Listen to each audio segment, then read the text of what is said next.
Ew.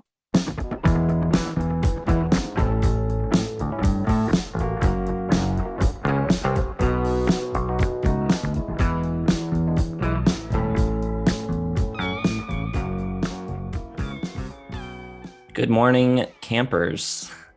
Welcome back to Listography. This is an early session for us, probably the earliest we've ever recorded an episode. We're all still kind of waking up, but Joe is pumped. Doesn't matter how early it is, he's always ready for some Steely Dan. And that's what we're doing today. It's been a pretty heavily requested episode, and we put it in a poll, and it came in second place to Queen.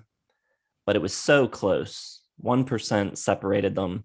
And we've had so many requests for it anyways that we figured we'd just do it right after Queen. 9 studio albums. I think we've all heard them before, at least the first 7. I did the listography on the channel earlier, so it's a remaster. So I've heard them all. How about you guys? Oh yeah. Grew up with all of them. Very poetic that we're doing this as a morning shoot because for about 3 or 4 months years ago, my wake up alarm on my phone was "Do It Again" by Steely Dan. So that was pretty cool. Yeah, knew all of them. My dad was a huge Steely Dan fan. Knew them all, like them all. Let's do this, baby. Yeah, I'm familiar with them all. In my family, my mom is the big Steely Dan fan. So I was introduced to them pretty early, and I got the greatest hits, the Showbiz Kids, won the 2-disc. I don't know, when I was 17 or 18, and I just listened to the hell out of it. And I've been a huge fan ever since, really. So yeah, I'm très excited for Steely Dan week. We did listen to that greatest hits disc on the way to Canada the first time, I believe, in like 2006 or whatever. Great memory. I don't remember that at all. But yeah, I mean, I think at this point, I can just admit it that Steely Dan's my favorite band of all time. So, spoiler alert, there's going to be a lot of big star ratings for this one. They're overtaking Zeppelin, Beatles, Beach Boys, Steely Dan above all. Yeah, honestly, the combination of the lyrics that I relate to more than pretty much any other band. They're my Bob Dylan. And the incredible session playing, the guitars, the bass, just the whole vibe of the thing. And just, I can't get enough. So yeah, I'm coming out admitting that Steely Dan. Plus I'm getting older. Like I'm in that like mid-age where like you start to get a little more crotchety, and feel like Steely Dan really speaks to like the middle-aged white dude. So it's my destiny. I have to embrace it. You feel like your whole life is one big sarcastic game of blackjack or something. Exactly. Who wants to start off? Cram, go for it. Okay, number 9. Nothing below 3 stars, but this one just at 3 stars for me. I've got Everything Must Go, the last one they did, and really the main reason for this one being as low as it is that it's not like they're doing anything like new or they like forgot how to be Steely Dan. I don't think that Fagen is really putting it all into the vocal performance on this one. He seems like a little tired. He's obviously older, kind of worn out. It just seems like all of like the really cool lyrics that, you know, just pollute Steely Dan's discography. He's always giving with like that awesomely just really like venomous sarcasm to it that's like kind of pretentious, where he just is talking down and knows more and is more clever than everyone else. But on this one, he's kind of just going through the motions and doesn't really work for me. And speaking of the lyrics, this album has the worst lyrics of any of them. It's hard to find bad lyrics on any piece of the catalog, but for this one, especially on like Last Mall, definitely not some of his finest moments lyrically. They're just not up to snuff. And some of the songs are just a little bit too familiar to one another, like Things I Miss the Most and Blues Beach. A lot of it kind of sound the same. It just kind of has like that steady jazz beat where the guitar just kind of snaps with the snare. So not as much creativity with a lot of the musicianship. I do like some of the tracks like Godwhacker, Green Book, but overall not I don't think they really put their best foot forward here or 100% of themselves into this. Fagen at least. So still pretty good, enjoyable. 3 stars. Everything Must Go, number 9. Yes, also my number 9. And yeah, I think you're pretty much right. Although I would say that Donald Fagen's kind of been like that his whole life. Like he really kind of sounded old and like tired on the very first album when he was 24 years old, 25. He's always been that kind of old crotchety dude. And I think I don't mind the lyrics so much on this one. I just think the music sort of like they've settled into that like older, like, hey, I'm 50 now. We're just going to do like this light kind of jazz funk. It's just not exciting. It doesn't excite me. There's none of those like wow moments that you get even on Gaucho, you know, they're the last of the original period. You still had those moments of just like, wow, I can't believe, you know, it's amazing. Like that's an incredible little guitar solo or whatever bass work. Here it's just sort of like they're just grooving. Like it's just happening. They're just making another record. I don't think they, you know, had all this great material and they're like, oh, we got to get this down on tape. I think it's just like, hey, let's just do another record and whatever comes out, here it is. But I like Godwhacker, fair amounts, and I think The Last Mall is pretty decent. Things I miss the most, but just especially in comparison to their early work, it's just like, So we are all in agreement at the bottom. I also have Everything Must Go. And I agree with everything you guys said. It just doesn't have the same kind of energy. I also think it lacks kind of the warmth of the 70s records, just by the way it was recorded. But also, even just comparing it to Two Against Nature and deciding which of those should go at the bottom, I just think they're very, very similar sounding. Probably the two most similar Steely Dan records. And I think that sort of adds to this suspicion that maybe they're not just putting everything into it, because you could mix these songs up and put them between the two albums and you wouldn't know the difference, I don't think. It's kind of safe, kind of predictable. They're fine. And I agree with what Cram said. It's not like they forgot who Steely Dan was. It's not like they're off on some tangent that doesn't make any sense. Like it very much sounds like Steely Dan. Like you're never quite sure exactly what it is that's missing, but you definitely know that something isn't quite the same or quite as good. So yeah, that's at my bottom. Favorite song on it's probably Pixeline. I have it at 2.5 stars for me. I should have given my star rating 3 stars for me. All right, I'm keeping it in the same era. 20 years after Gaucho for number 8. I've got Two Against Nature, but I'm going up to 3.5 stars here. I just simply think there are more good songs on this. However, I do think this is the worst sounding Steely Dan album, and maybe it does sound like Everything Must Go, but like Jason was saying, the warmth of the 70s is pretty gone. And I think the mix here is pretty poor. Everything's really in front, really explosive, and everything is popping at like the same level. So it's kind of hard to like get the dynamic between like the guitar, the bass, and the drums. It almost sounds like what those like overly clean, like Stevie Ray Vaughan kind of records sound like at times. And especially with like a more jazzy kind of production, you need that bass to really just like be a circle around everything, and everything kind of just like operates inside of that, but it doesn't here. But I do think the songs are pretty good. They haven't lost any step. It is a little bit more sterile compared to the original output, but not as much on Everything Must Go. Still very impressive. You know, they never really do that much new stuff from album to album, except, you know, from Can't Buy a Thrill to like Asia, there's a pretty big difference. And they always find a way to be interesting and creative. Not so much in this one, but it's still really good and better music than just about most other stuff going on.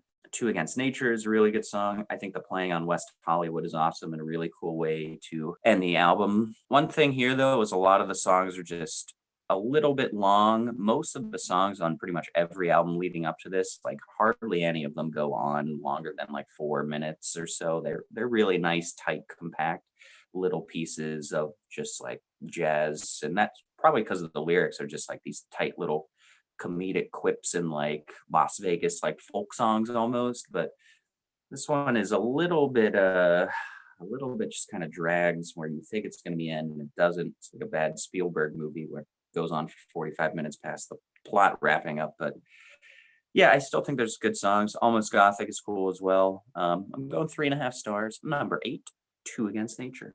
No surprise, it is also my number 8, and it's a good album, nice comeback. Is it necessary? No, not really. I mean, does it add anything to Steely Dan's legacy? Not really, but it shows that they could still turn out a good record 20 years after their last classic. It's kind of the same thing. You got a bunch of like real slimy, unlikable characters that they're writing about. So it's really just a continuation of Gaucho in that regard. The lyrics of something like Cousin Dupree are like they're pretty nasty, and that's all part of their charm, and I love that about them. But the music just isn't quite up to snuff compared to the old stuff. So it's really hard, especially when you're doing like a listography, when you're listening to like these classic albums over and over. Then you get to this one, and it's like, okay, this is fine.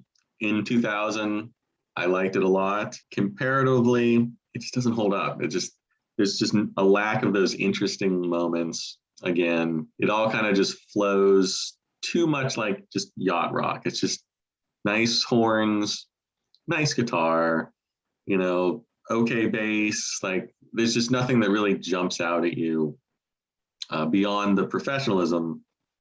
It's all very slick and all very nice, but yeah, it's just missing those extraordinary moments. But I don't think the band is lost. I don't think Fagen or Becker have lost the touch. They're just older and they just don't make as good music anymore. It's just what happens. So I have it at 3.5 stars. It's good, it's nice, but comparatively, it's just not something I'm going to go back to when I could listen to Gaucho or Asia or something far superior. All right. Yes. So no surprises here. Two Against Nature.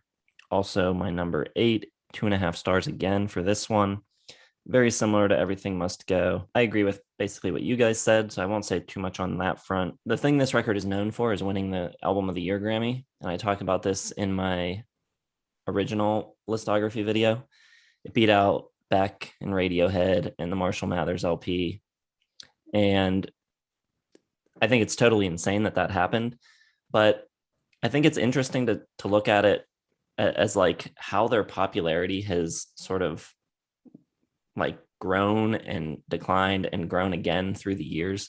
I remember growing up, I always thought Steely Dan was like not cool to like, and only like nerdy jazz heads or whatever would be into them. And it seemed, especially when that happened, all the like Gen Xers and people my age were like, man, that's super lame. Steely Dan is just like this old thing. But it feels like since then, their popularity has grown exponentially. Every reaction channel on YouTube has like 10 Steely Dan reaction videos, and they all have a ton of views, and the comments in them are overwhelmingly positive. I just feel like they might be more popular right now than they have ever been. So I don't know, just kind of interesting to look at that and how that's gone for them. But now we're getting into the real meat of the list, the top 7, and this is where it gets interesting. Yeah, and don't forget and Knocked Up, when Paul Rudd is like talking about, he's like, Steely Dan's amazing. What are you talking about? And Seth Rogen is like, they lick my balls or whatever, they suck or whatever his sophomore humor is. But yeah, there was that argument there, which aptly describes the situation you were talking about. Yeah, top 7, the really cream here of Steely Dan. This was tough, but my number 7 was easy because it's the only one I don't have at 4 stars. At 3.5, almost 4, I've got Katy Lied, which I like a lot. I think Black Friday has a really cool vibe. Big bassy sound of this one, maybe like their most robust sounding, like studio jazz kind of sound here. But I think a lot of the writing and a lot of the style and a lot of the playing is a little bit soft. Doesn't help that Michael McDonald shows up on this. And I want some more guitar, which is tough to say on an album that they brought in Rick Derringer for on Chain and Lightning, which is awesome. I think Daddy Don't Live in That New York City is pretty cool and smooth, though. Rose Darling is really cool, funky and upbeat. Dr. Wu is really catchy, great piano. I love the lyrics. Are you crazy high or just an ordinary guy? Great sax on that. but I feel like a lot of it just doesn't stick as much as some of the other albums, and it just doesn't have. I don't think any of these songs made my top 10, and I think that's the only album that doesn't have a top 10 song. Chain Lightning is a nice breath of fresh air when it comes out. It's a good album, really good. It's got good energy and good snap and swing to it, but I just think it lacks standouts. Yeah, other than Any World That I Wake Up To is probably my favorite song, probably the only one I considered for top 10, but everything is just slightly not as good as the rest of the catalog. Still very good, 3.5, which to me is very good before you get to great, but yeah, that's my number 7. And then after that, it gets tough other than my number 1. So Katy Lied, 3.5 stars, number 7. Interesting pick. My number 7 is, it's tough because I've been listening to it so much more lately because I always sort of neglected it. But I got Gaucho is my number 7. And I have it at 4.5 stars, and it's pretty much close to 5 stars, which is the point I'm at in my Steely Dan fandom, where everything is now pretty much 5 stars. And the only reason I'm keeping this at 4.5 is because I don't want to be a fanboy. But this album is just so uncool that like it's like through a black hole that it's now cool. This is like the pinnacle of yacht rock. There's so much like soft, like smooth jazz kind of echoes here. You know, Gaucho sounds like Hall & Oates or something. And then this like pulpy story about a guy in a spangled poncho or whatever it is, like this marital, it's, you know, some kind of like cheating situation. And I don't know if they kill the guy or if they just like drive him out into the middle of the woods or something.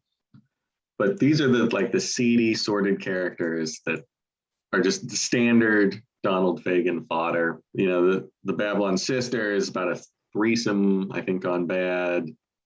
A19, you know, some kind of scummy old dude trying to pick up a 19-year-old who doesn't know about Aretha Franklin. And then he caps off the night with some Cuervo Gold and some fine Coke Colombian, which I love. I love the way the Coke gets kind of caught in the backup singer's throats. But I mean, the music is fantastic.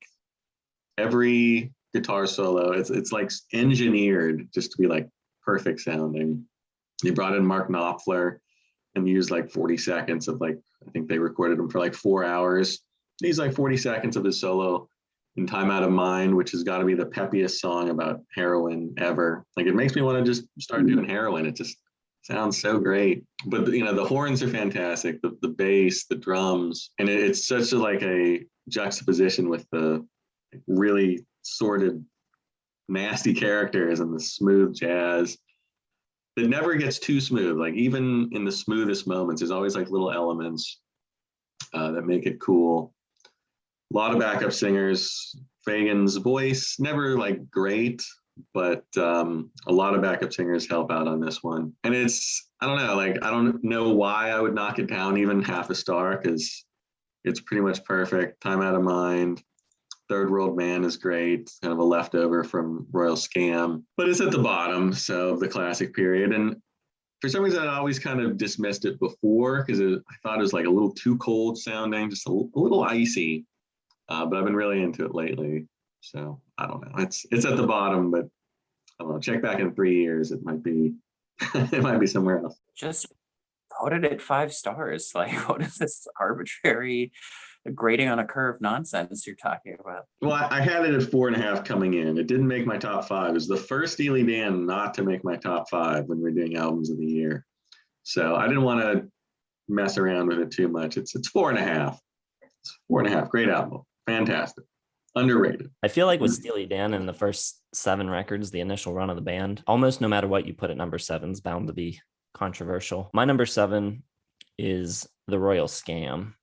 And I believe that's what I had at number 7 initially in my first video. I don't know. My personal taste leans heavily towards the earlier Steely Dan stuff. And I think this is the record where things start to tip a little too far in a like smooth, jazzier direction. And even though they would go even more so in that direction with Asia and Gaucho, I just think the songwriting's a little more interesting. To me, this record is just like very, I mean, it's good. You can't argue against the production or the playing. It's all top notch, but it's all just a little too much the same for me on this one. Not a lot of standout tracks, not super memorable. I've never understood, and I know this is the most controversial statement probably of the whole video, but I've never understood the huge appeal of Kid Charlemagne. I don't know. To me, the coolest thing on the whole record is the talk box on Haitian Divorce. But the rest of it doesn't really stand out a lot to me. Doesn't really draw me in that much. It's an okay record. I got it at 3 stars. Ew. We'll get to some of the criticisms of Jason's review soon. Don't worry. All right, my number 6 and 6 through 2 are all 4 stars. So it was like a juggling act to figure out where to put these. But I've got Gaucho at number 6, mainly because what Joe was talking about and Jason is just a little bit too smooth musically. However, I think this might be one of their best lyrical albums because it's just like this big epic cast of like this like Broadway production of Vegas sleazeballs. It's so cool. The imagery and just, just the way he writes the lyrics are fantastic. Like you can just read them in like a novella of short stories and it would be fascinating. It's got like a kind of like a Western gunslinger appeal at times. Like everything's got like a murderous cavity to it. Like it's really cool. I like Babylon Sisters a lot, but I don't think it's a great opener, to be honest. I probably would have opened with Time Out of Mind, which is also really good. Hey 19 rules. Guitar lead is so nice. I love the sounds on Glamour Profession, and the bass is really great. Although I do think the bass on this album could be turned up a little bit. I think it's a little faint, needed a little louder, a little bit sharper. And then Third World Man has just like a really cool, moodier, shadowy kind of vibe. I think maybe the album bleeds together just a little bit musically, but that also helps it lyrically, I think. So you kind of get one without the other. And other than maybe Hey 19, I like all the songs. Gaucho, the song, probably my least favorite on it. But other than Hey 19, I don't think there's really like a classic Steely Dan tune, but I still got it at 4 stars. I think it's great and lyrically a 5-star masterpiece. So I would love to see just like a short film about these characters, even like an animated production, something would be really cool. So yeah, I've got Gaucho at number 6, 4 stars. Okay, we're rolling now. I'm going to head back to the debut for my number 6. It's tough. These are all phenomenal records that I love. They all made my top 5s in album of the year, but listening to them all like 30 times this week, I always kind of shy away from Can't Buy a Thrill a little bit, kind of like Gaucho, but for the opposite reasons. It's definitely their least jazzy. It's their maybe catchiest. They claim they hated like pop music and rock and everything that was going on in the music world, and yet they write this album that's like filled with hooks and great melodies and great guitar parts. Still kind of that, Fagen's lyrics right off the bat, do it again, the classic tale of the Vegas loser. And it kind of just continues to, these are not like fun, nice characters that you want to be friends with, but you always got to like watch your back around them. Dirty Work with David Palmer singing. Always, I don't love his voice. I think he does a lot better with Brooklyn as the Charmer Under Me. And I actually prefer Jim Hodder, who sings Midnight Cruiser, but Palmer. You have kind of this weird mix of vocals between Fagen, Palmer, and Hodder. Some of them work better. Palmer's just a little too smooth, I think, to make Dirty Work into something more than just sort of like a nice pop song. But there's no bad songs on here. Even Dirty Work's pretty great. The opening guitar on Reelin' in the Years is just one of my favorite. The way it kind of fuzzes out when it reaches the low notes is just so cool. All of these songs, just super catchy. Fire in the Hole has some awesome piano on it. Change of the Guard, Only a Fool Would Say That. Just like really nice 3-minute pop songs. So there's nothing bad here at all. The bass and the guitar and the piano are all fantastic. I mean, I have nothing negative to say about this, except maybe I'd rather have someone else sing Dirty Work, but that's really my only criticism. All right, my number 6, as I alluded to earlier, Asia. 3.5 stars for me. It's an example of a record where I think the production and the playing and even the songwriting on it's really good. And grading the individual things, I'd probably give them all 5 stars. But the sum of the parts for me is just not really that captivating to me. These songs don't draw me in that much. It's a little smooth for me, for my personal taste. Favorite track on it's probably I Got the News, which has a killer drum groove from Ed Green. The piano on that song is awesome too, by Victor Feldman. There's 2 great guitar solos on it. I like Josie a lot, also probably my second favorite song. So I think the record ends better, those being the last 2 tracks on the record. I don't know, it takes a little while to get going for me. And I don't know, it's just a personal taste thing. I don't dig the smooth jazzness. I find it a little boring. There it is, number 6, Asia. Unacceptable. Redo. Take it over. All right. It seemed like in the comments, people were under the impression I was going to be the least enthusiastic about Steely Dan, but nah, y'all don't know me. Number 5, I got The Royal Scam, 4 stars. Starts off great. Kid Charlemagne, Caves of Altamira, and Don't Take Me Alive. Awesome triple to start, and then Sign and Stranger's okay, my least favorite on the album. And this one is kind of like the first big step to me, like farthest from rock, but still really cool. They never, even when like the sound is really smooth, like on Asia or Gaucho, I don't think they ever go completely there, especially with like the rhythm section. It's always much more pumping and straight ahead. Everything on this album is really enjoyable, but highly listenable. But I do want it to just be a little bit more creative at times. And I do think it could use a little bit more snarl. Like a song like The Fez is really cool, but it's almost just got like a straight up like 70s R&B or disco vibe to it. However, I do think this might be the best keys album in the Steely Dan catalog. Love the use of groovy keys, especially on a song like Green Earrings. And then Everything You Did is like this really cool, like kind of goofy, strolling along, kind of clunky quality to it, but it's really charming in a way. Love the closer with Royal Scam. You get that really cool, like muffled horn or whatever it is. Really awesome. So I think this one creates a really cool, like moody atmosphere with that smoother sound. I don't understand how you cannot love Kid Charlemagne. Like it's got everything you would want. So it's awesome. But yeah, I'm going with Royal Scam at number 5, 4 stars. They're all going to be 4 stars till I get to the winner. So there you go. Well, I strongly disagree that this is the furthest from rock. This is their most guitar heavy album for me. I mean, Larry Carlton's work on both the solos of Kid Charlemagne, phenomenal. Don't Take Me Alive, that opening guitar solo, so like grimy. It's the perfect foil for the slimy character of the murderer holed up in a wherever he is, taking on the police. It's just such a perfect guitar solo. My favorite of all time, actually. One of the first ones I learned on guitar. As soon as I heard it, I had to play it. I had to know what it felt like to play. And every song on here, I think guitar-wise, is amazing. Sign and Stranger has a really cool guitar solo. Green Earrings, when it first comes in, that like piercing shriek, like drops in, that like one of my all-time favorite like guitar announcements. I think it's close to like In the Evening by Jimmy Page, when he kind of knocks the guitar.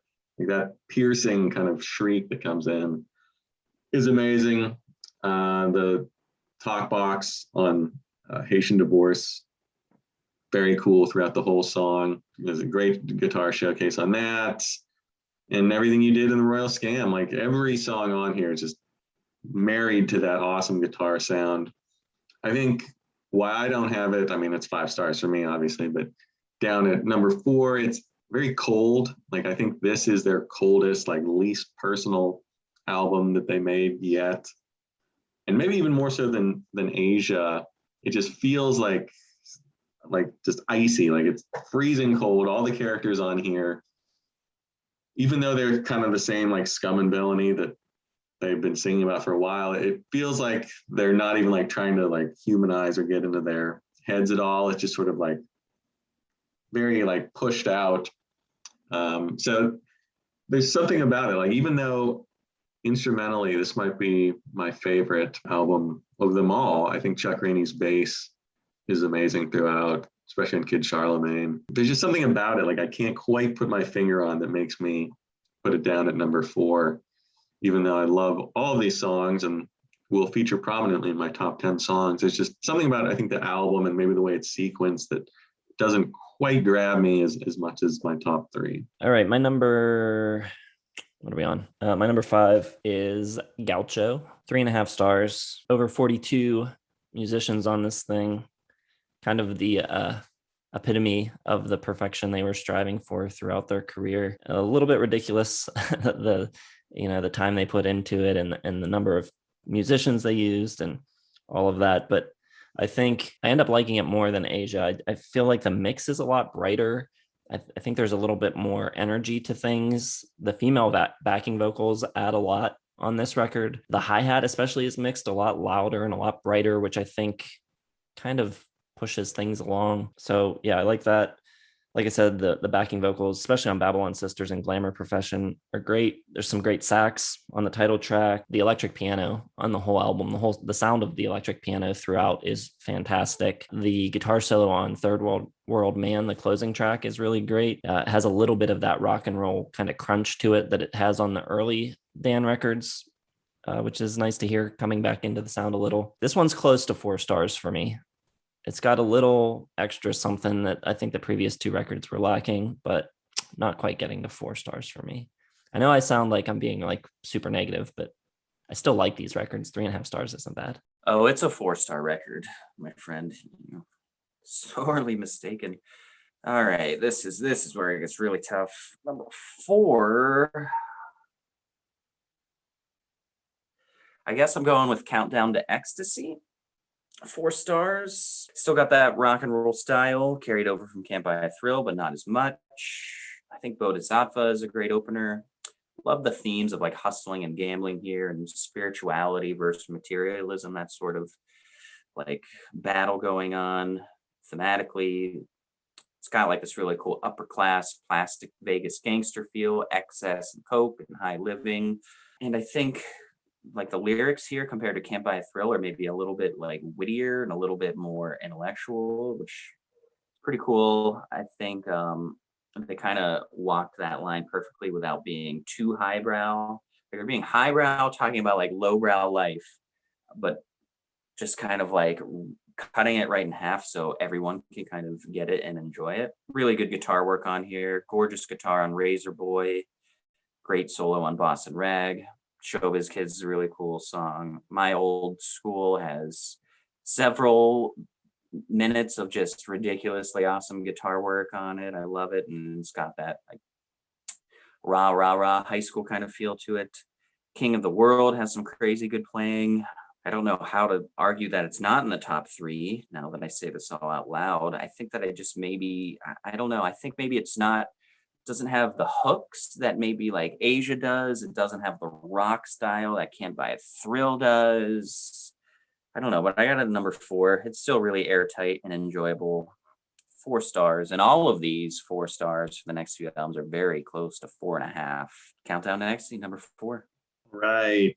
This is so hard for me. I don't know what to put here. I really had to look it up to see what I had decided on, and I really haven't decided. They're just flowing like it's like a river. I can't contain my thoughts on these albums. But for now, I guess I have Pretzel Logic at number 4, and there's really no reason for that other than maybe I've listened to it more than anything else, and it's just, I mean, it's such a perfect album. They get a little, progressively they're moving a little bit away from rock because they didn't want to be a touring band.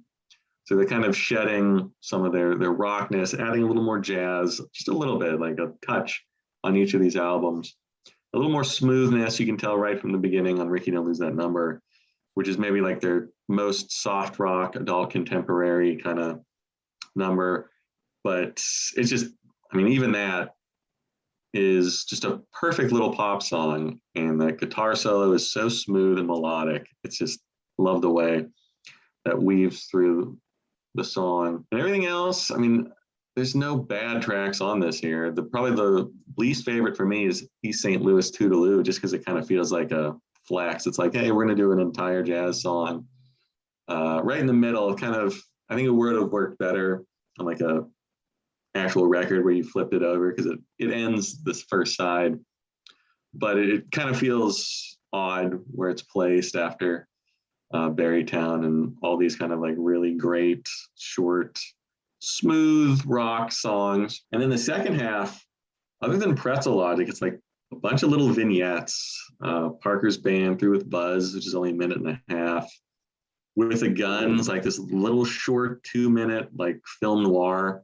Like they're all awesome, but they don't, I don't know, I kind of wish they were longer, a little more kind of drawn out. I kind of like the longer stuff of Asia and pretty much every other album. This one's definitely kind of the most out of place or something. I don't know. But everything's great. Obviously, they still have Jeff Baxter and Denny Diaz.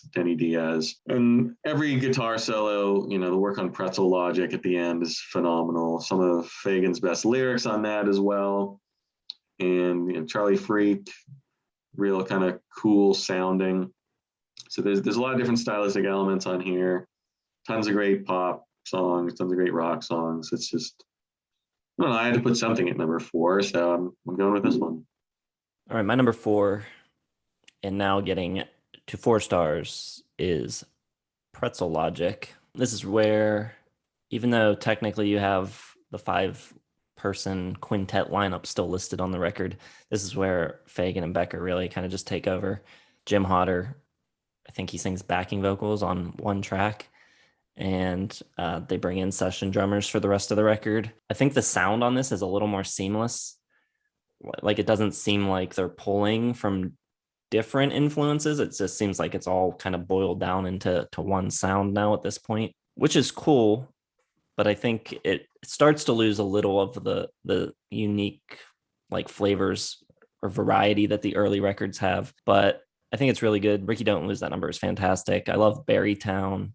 It's very much, I don't know, that song kind of melodically is maybe the closest they ever got to some of their 70s singer-songwriter contemporaries, your Jackson Browns and Warren Zevons. With the Guns, really cool. There's a super weird bass tone on Monkey in Your Soul that I've almost never heard anything like it. It's really kind of like, it's like fuzzy, but it's also kind of like wonky sounding. I don't really even know how to describe it. It's really cool. There's a lot of cool stuff going on this record. I think the songwriting is really strong. 4 stars for Pretzel Logic. All right. My number 3 is going to be Can't Buy a Thrill. I love this album for its style and its just eclectic mix of flavors. And I love the more jazzy stuff too, but you get a little bit of jazz here. You get a little bit of just like different like sounds and just styles from around the world. Like you get some Latin kind of like stuff. You get some like Middle Eastern stuff. I mean, the electric sitar on Do It Again is just phenomenal. Just what a weird, awesome, like melting pot of all of this thing that creates this album that's full of unconvention and a genre all of its own. Like Joe was saying, they hated contemporary rock and contemporary pop at this time. So they successfully created like a sound all of their own. Nothing else sounds like it. I don't know if it's rock and roll, but I like it. And the melodies and the lyrics are great right off the bat. Like I said, I don't think the lyrics are ever anything less than masterful, other than maybe on Everything Must Go, but they're still pretty good on that. This to me is their most guitar heavy album in the amount of guitar and the way the guitar carries a lot of the songs, especially like Reelin' in the Years, which is just awesome. Dirty Work has grown on me over time. I used to hate that song growing up, but now I like it. It's not my favorite on the album. Kings and Midnight Cruiser are pretty good. Only a Fool Would Say That is great. I love that like jazzy cabana kind of feel. Crazy Cool Piano on Fire in the Hole. Change of the Guard is like their most classic contemporary 70s style to me. I like this album a lot because it feels like they're just like a band right now, like taking turns singing. Everyone's kind of flashing off their parts at some time. And then later on, it really became just kind of Fagen and Becker do their idea of jazz, which is awesome considering the albums that I've got ahead of it. But This one is really just a really unique part of rock history because it's so different. And if they would have kept on this route without the band kind of like breaking up and Jeff Skunk Baxter leaving and all of them, they probably still would have just made some sensational stuff. But yeah, I think this is, I don't even think we really talked about this in our great debuts list, but it's got to be up there for sure, especially for how different and unique it is. So 4 stars for this. Can't buy a thrill. I actually forget that it's a debut sometimes because it sounds like so fully formed. Like there's no like warm up. They were just like, here we are. We're awesome. We're the best. My number 3. This is tough. This is so tough. I had this at number 1, and then it was number 2, and now I guess it's number 3. It's tough. I don't really know where to put some of these albums because it really just depends on like what I listen to last. In most cases, like I really can't pick. But for this exercise, I will put Countdown to Ecstasy at my number 3. It rules. The rockness is still there. In fact, might be more rocking than even the debut. A little less of like the shorter pop numbers, nothing like dirty work or anything like that on here. Right off the bat, you got Bodhisattva and those awesome like little half step runs that I forget who actually does the guitar part on it. Probably Jeff Skunk Baxter, although I didn't really exactly look into it. It could be Denny Diaz, but just the guitar work on this whole album is phenomenal. The end of the Boston Rag, where he's just like ripping off these solos, is great. You have some cool slide guitar on Pearl of the Quarter, and then like a really unique tone on King of the World. Just not like anything I've really heard before. And then they just brought in like Rick Derringer to do slide guitar on Showbiz Kids, just ripping, just incendiary, as I like to say, on that one. So just guitar, really kind of the driving force of this one. Lyrically, it's pretty similar to the debut. It's a bunch of like creepy characters, not quite as like sorted as they would get. People on the edge of the law and like running from the law. The last person on earth in the case of King of the World. That theme there, that like Las Vegas sort of outlaw theme is all over this one, which I of course love. And it's just a really good song. You can see the jazz creeping in a little bit on Your Gold Teeth. I think is probably the jazziest one on the album. Probably my least favorite, a little long, 7 minutes. But other than that, just a sublime record full of amazing moments from the band, who was still a band at this time. They weren't like completely shattered, although you can kind of tell that the 2 main guys, Becker and Fagen, are kind of getting tired of it. They're awfully jaded for being like 24 years old, 25. I don't even know how old they were, but they were way too young to be this hateful and jaded. Right, my number 3 is Katy Lied. This is the first record where the quintet lineup is officially disbanded. You've got Jeff Porcaro, Hal Blaine, Michael McDonald, Larry Carlton, all these big name players coming in and filling all those openings. Practically every solo on this record is played by a different guitarist. There's so many different players on this thing. Walter Becker himself has a couple great solos on Black Friday and Bad Sneakers. I think it's a continued refinement of their sound, but I think the coolest thing about this record is they start to bring in some like R&B. It's a little funkier, like tracks like Black Friday, Daddy Don't Live in That New York City No More, Chain Lightning. All of these songs have that kind of flavor to them. I think the recording is a little better here than it was on Pretzel Logic. It's a little bit fuller. The bass is a little heavier, which helps with that funkiness that they're incorporating. Overall, I think the songs on this record are more memorable, and I think there's a lot more standout playing on this record, perhaps because they have more different people coming in. They all get kind of like their moment in the sun on this, and I think that makes it a more interesting record, whereas on Pretzel Logic, everything kind of like operates as a unit, like everybody's playing together in tandem, and people aren't so much like taking the spotlight. But yeah, a lot of standout moments on this record, a lot of songs I like. The Michael McDonald backing vocals are interesting and kind of, I don't know, I dig them here. I don't really like Michael McDonald that much as a Doobie Brother, but I think on these records, he sounds really cool and fits in with their sound pretty well. Yeah, Katy Lied, like it a good bit. 4 stars, number 3. Well, let's be very clear. We've bashed them before, but we hate the Doobie Brothers here. We hate them. Hate everything about them. Don't mention them. All right. My number 2 is going to be Pretzel Logic. 4 stars. I think the playing on this, like Jason was saying, like the joint playing on here elevates even from before as a unit.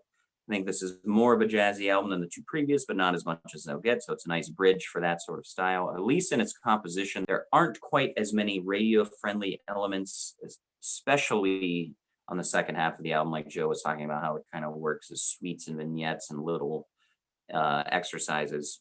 But the construction of some of the songs, like Ricky, Night by Night, kind of say otherwise, are these quick little gems. But the musicianship on this album takes center stage for me. The fluidity and the interwoven parts are just sensational. So good all over here. Album's not quite as, I wouldn't say fun, as lively as maybe the 2 before it. With a Gun is one of the only pieces of Steely Dan catalog I don't like. And yeah, I'm with Joe that I think the first half of the album is awesome. There's some Ricky, Night by Night. The only thing on the second half that really jumps at me is like a 5-star Steely Dan example is Pretzel Logic, the song itself. And even though I like kind of the shorter little suites and stuff, I like it, but it just want more out of it. I feel a little bit like it dissipates out unnecessarily. And they could have kept that in and maybe just put in 2 more just kind of normal songs, and it would have just shaped the album out a little bit more. But it just kind of dies off for me a little bit. I still have it 4 stars. I think it's great. And it's my number 2, Pretzel Logic. My number 2 is going to be, I feel like a lot of people's number 1s. I got Asia as my number 2 at this moment. Really just like the pinnacle of jazz and rock fusion that they had been working stridently for a while. It's a purely studio creation. It's just them tinkering and sort of meticulously placing every single element. Like you can just tell from listening right off the bat with Black Cow, just every little like solo and every little run and everything is just so perfectly arranged. Like it's almost like like a big band kind of thing where they're just in full control of what's going on. And yet it still works. It's perfect. It's still lively. I think lyrically it might be their best effort. Something like Deacon Blues, which might be my favorite. I don't know, I probably said this about another one, but lyrically it's just perfect. The story of a jaded like musician who just doesn't care about anything else. He knows he's a loser. The lyrics, they got a name for winners in the world. I need a name for when I lose. Alabama's the Crimson Tide, call me Deacon Blue. It's just one of my favorite lyrics ever. And everything else, the bass work by Chuck Rainey on Peg and Josie is just outrageous. There's like big double stops and it's kind of, I don't know if it's slapping or not, but just amazing driving the song. And it's super catchy. All these longer songs, 5, 6, 7 minutes in the case of the title track. They flow perfectly. They never feel too long. They have tons of little interesting parts to them. All the guitar work. And if you look at like the liner notes, it's like 7, 8, 9 people, 10 people for every single track. But against all odds, it really works. I love the sax work from Wayne Shorter on Asia. And just the session work, the session playing is just perfect throughout. I like Michael McDonald as a backup singer. I think that's where he shines. That's where he should always be, really, if you ask me. And he works great on this one. Kind of just him and the backing singers, like they have some female chorus, really just sort of lift the whole songs. And Fagen, I mean, he's not a great singer, but his style works perfectly. And when they kind of bring in everybody for the choruses, it just kind of elevates it all for me into this perfect yacht rock, jazz rock fusion. So great album. There's nothing bad to say about this whole whole thing. It's just 7 perfect tracks, really. All right, my number 2, Can't Buy a Thrill, 4.5 stars. Billed as a full band, you got Jim Hodder on drums, David Palmer, Jeff Skunk Baxter, Denny Diaz, of course, Fagen and Becker. You also have a few session players on this, most notably Elliot Randall, who plays lead guitar on Kings and Reelin' in the Years. I think the opening track on this immediately establishes them as something new and different for the time. That opening percussion, that kind of Latin jazz feel on Do It Again, really, really unique. They're not doing hard rock, not doing psychedelic stuff, but it's also not really the singer-songwriter thing that was also happening in the early 70s. It's jazzy and smooth, but it's also complex and interesting, and it does rock a good bit compared to where they would end up. Fantastic guitar playing all over this album. You get Denny Diaz, Jeff Skunk Baxter, Becker, and Randall Elliott. It's like a smorgasbord of great guitar players. The auxiliary percussion, not only on the intro to Do It Again, but all over this album is really cool. Good tambourine, good congas. I think it really adds a different flavor to this record. I think it's a very, very good, very consistent record. Song to song, I think it might be the most consistent. I like pretty much every track on here. I think, like Joe said, it was one of their catchier records. So comparing it to what I have at number 1, I actually might like the songs on this more, but because of the shared vocals and the way they're trading lead vocals, it feels more disjointed, and I don't think it's quite as good of an album listen. So since we're ranking albums, I have it at number 2. But I think this one actually has my favorite Steely Dan songs on it. Yeah, 4.5 stars. Really great.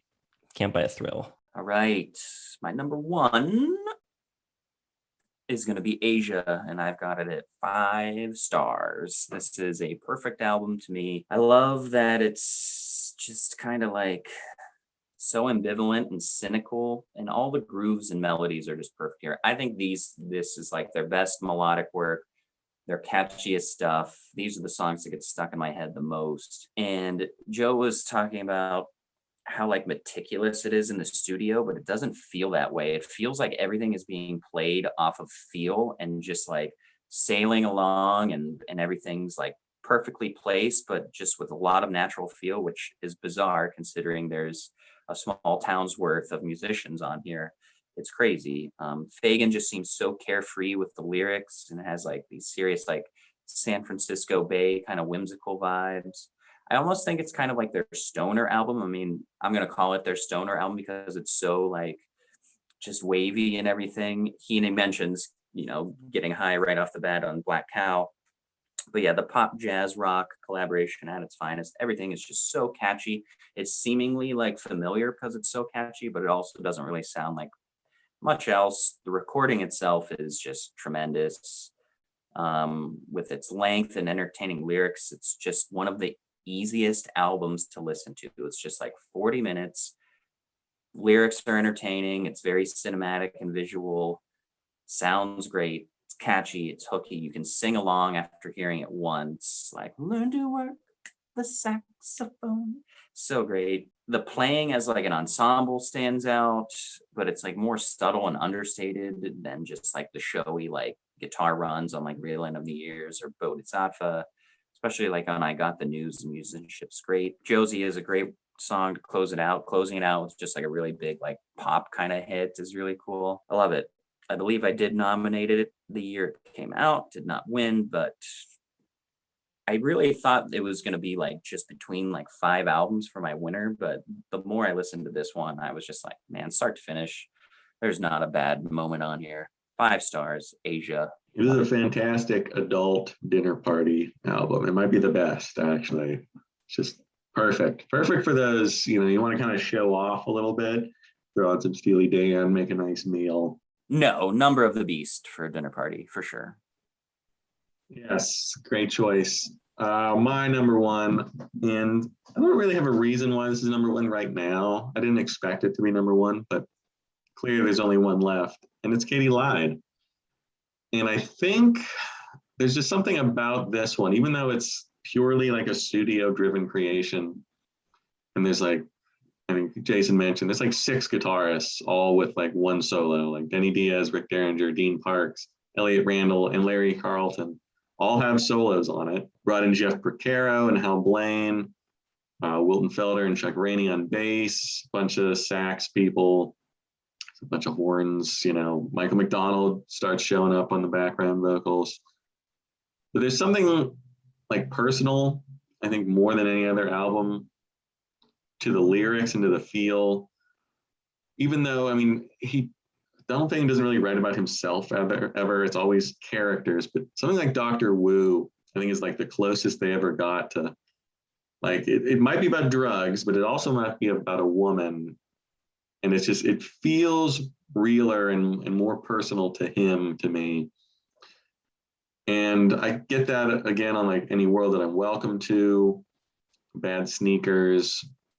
And even though there's, the usual sordid cast of characters on Rose Darling, and Everyone's Gone to the Movies, which might be his most like despicable character yet, it feels a little closer to like personal and romantic almost, even at some point, even with the cynicism all over the lyrics. It's a shorter album. It's only 35 minutes. Almost every song's under 4 minutes. So each song kind of just feels like the perfect like little story. Very descriptive songwriting, of course, from Fagen. And I think it's like right in the middle between like the early rock stuff, the later smooth yacht rock jazz, and it just kind of has the best elements for me of all the pieces.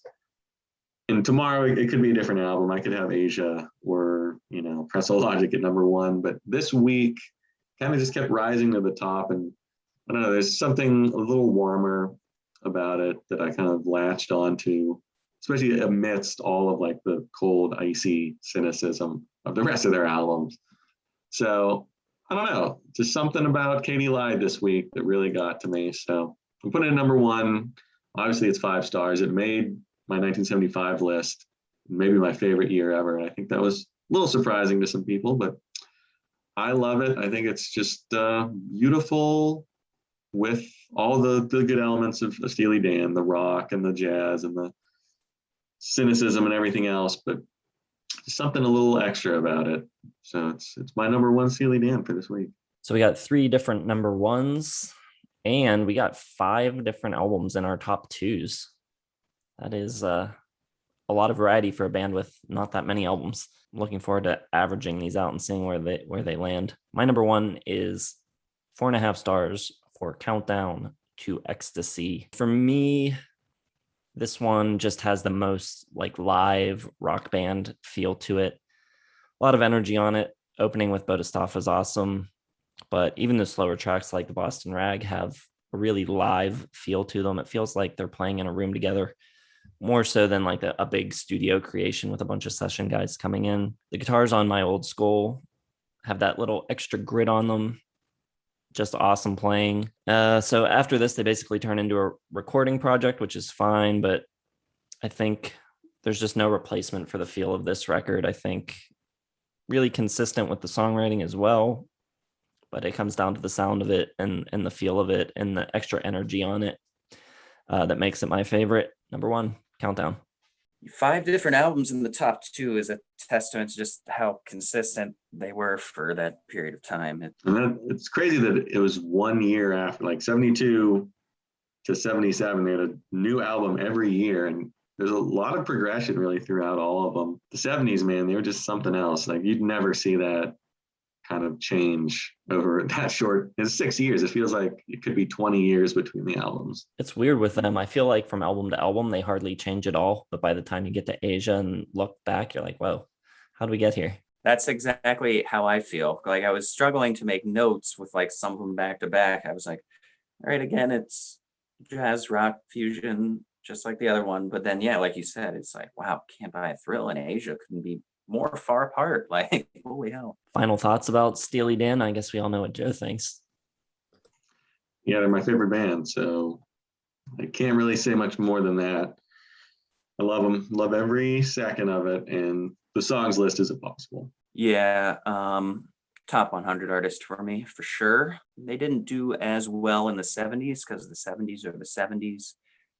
And even though I think their albums are great, I mean, I got a bunch at 4 stars and up, still almost think they're more of a songs band for me, just because I never get in like a giant Steely Dan mood for like a large period of time.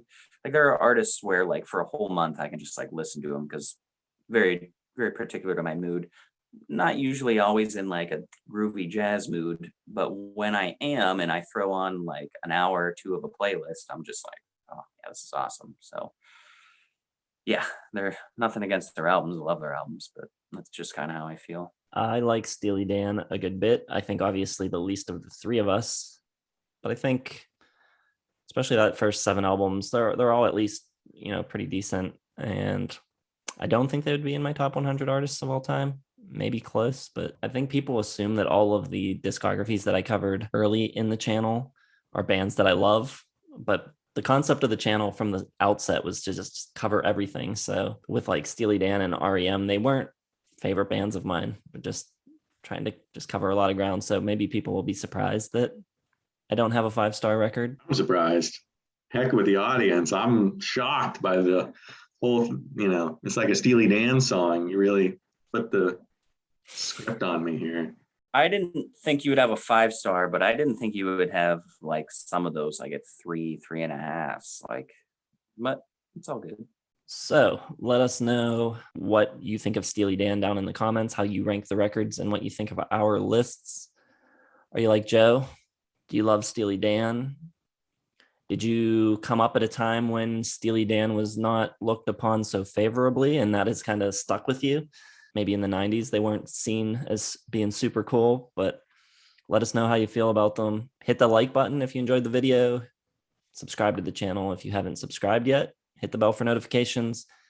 Check out all the social media down in the description. Head over to our website as well. Check that out. And we will see you tomorrow for our top 10 favorite Steely Dan songs.